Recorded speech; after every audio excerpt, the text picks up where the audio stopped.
Okay, so here I am with Dean again on the sofa. The dog is still fast asleep, so we can't move. And the next thing I've got on my list from his excellent book is one of the things that I've gone on about ever since I was about 25 when I first discovered it. I was really lucky to discover personal goals. When I was really young, I think people in America are much more into this than in England. And somebody lent me an American book, and it was about goal setting.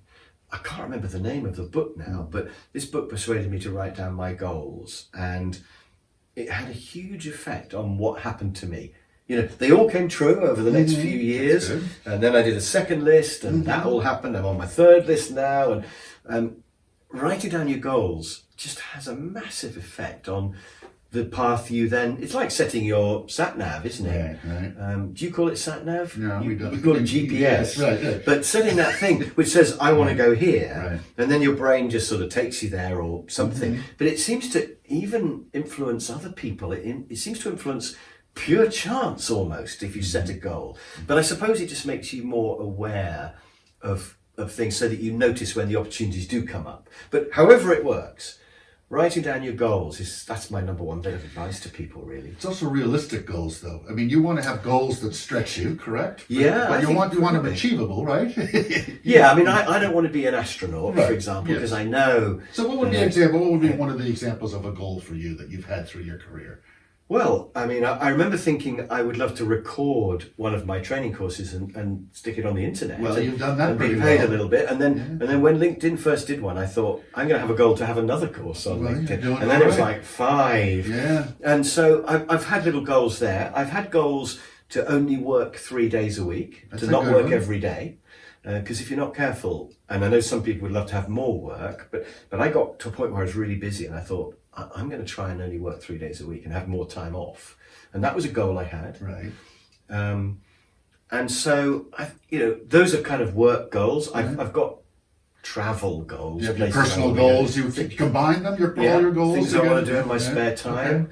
Okay. So, yeah, I've just got a big list of things I want to do.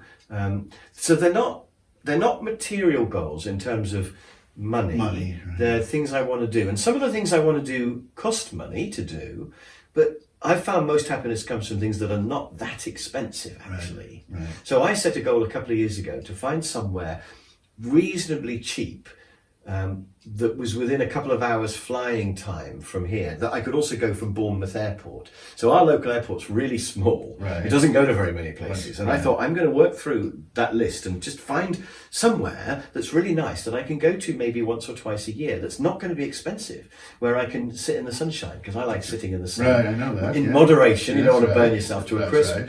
But and I've done that now, and I found a little place where I'm going in a few weeks' time.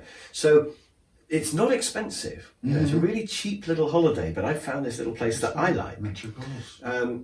So I've got all kinds of goals. Do you have a lot of goals? I mean, do you have 50 goals, or do you have a small list No. of 5 or 10, or what? I mean, what is? I when have you- about you- 10. That's right. I think That's- between 5 and 10. Yeah, that's What easy. about you? Do you? Yeah, the 5. It's like these are the things.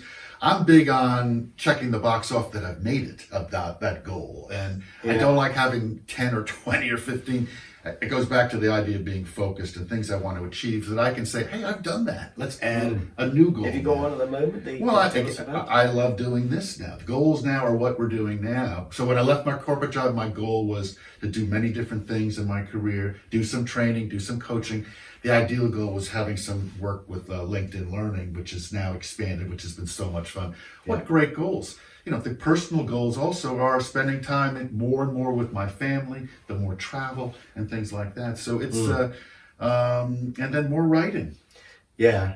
I've got a goal to write a really good project management book. I've heard that. Because I just think the books that are out there are too confusing and too long and too much maths, and Right. I've got that as a goal that I'm working on. Some good things.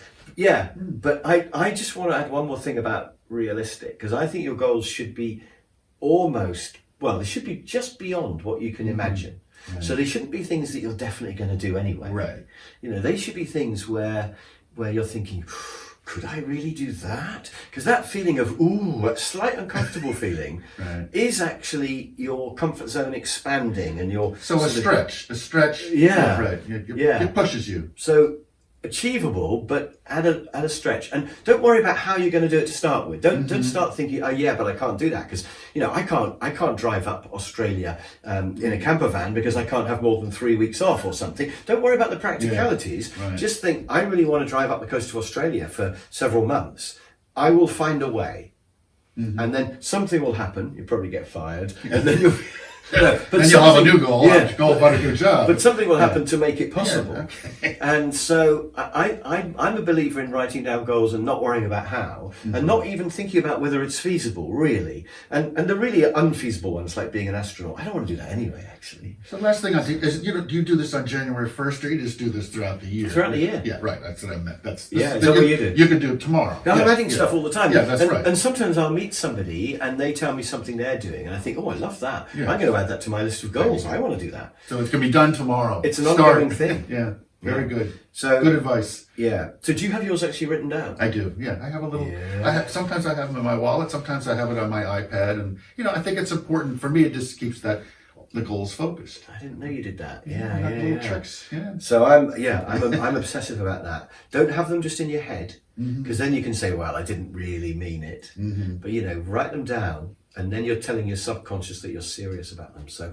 personal and work goals written down is really, really important. And that's another tip from this excellent publication from... Thank you, Chris. Good to see you. Carroll International. That's right. See you next week, everybody.